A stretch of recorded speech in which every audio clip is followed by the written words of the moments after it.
Hello. Today, we're going to spend some time with Hong Kong's novel, We Do Not Part. It's a really profound story that gets you thinking about a question that, well, it really affects all of us. What do we choose to remember, and what do we try so hard to bury? It really makes us confront the unspoken weight of history and how it lives on inside of us. This one simple phrase, it's everything. It's really the heart of the entire novel. You can think of it as a thread that weaves through every page, connecting every character and every event. It's this quiet but very persistent call to simply bear witness to the past. Okay, so let's dive into this central theme.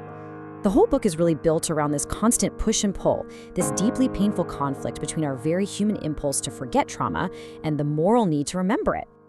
This comparison here really lays out that central tension perfectly. On one side, you have the beautiful present, Jeju Island as a popular tourist spot, all the comforts of modern life.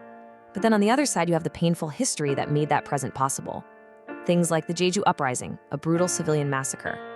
The novel suggests that to really enjoy the one, we often feel we have to bury the other. Now, to explore this really complex idea of forgetting, the novel uses some incredibly powerful symbols. So let's turn to one of the most striking ones, a parrot. So the parrot in the story isn't just a bird. It's a symbol for a very specific kind of memory. It represents a memory that's, well, hollow. It's about repeating things without any real connection to their meaning. The parrot can mimic words perfectly, but as the book says, it doesn't feel any of their weight. And this becomes this powerful metaphor that forces us to ask ourselves, do we do the same thing? Do we repeat big words like democracy or freedom almost by instinct without truly understanding the history and the sacrifice that's packed inside them? There's this really striking scene where the parrot is buried. It's a frozen day, and it's wrapped so carefully in a beautiful handkerchief. This isn't just a burial, the book describes it as a ritual.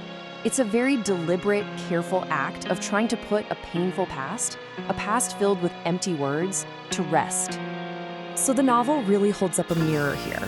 It makes us wonder about ourselves.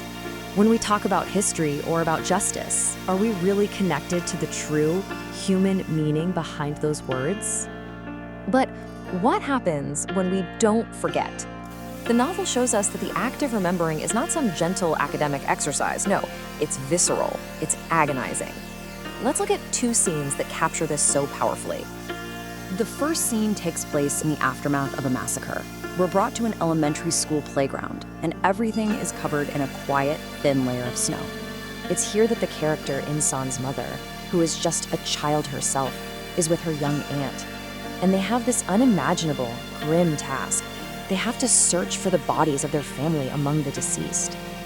You see, the snow has frozen to the faces of the victims, and with a handkerchief, the aunt gently wipes the snow from each face, one by one, and she says these quiet, steadying words to her niece.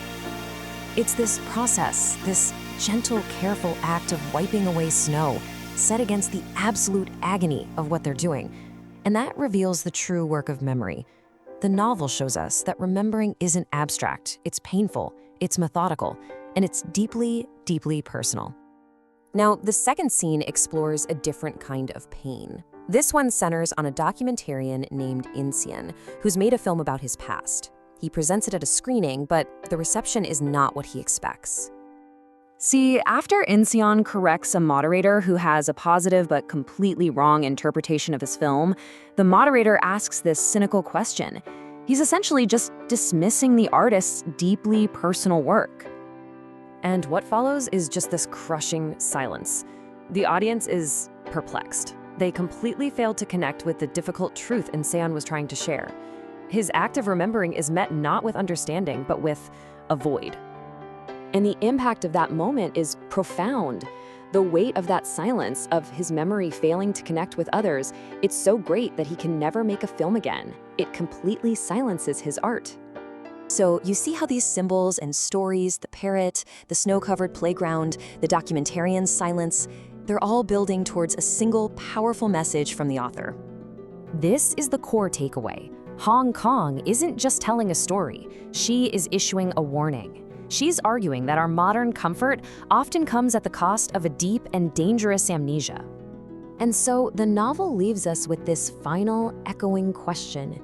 It asks us to look at our own lives, our own societies, and to ask ourselves, honestly, are we too forgetting?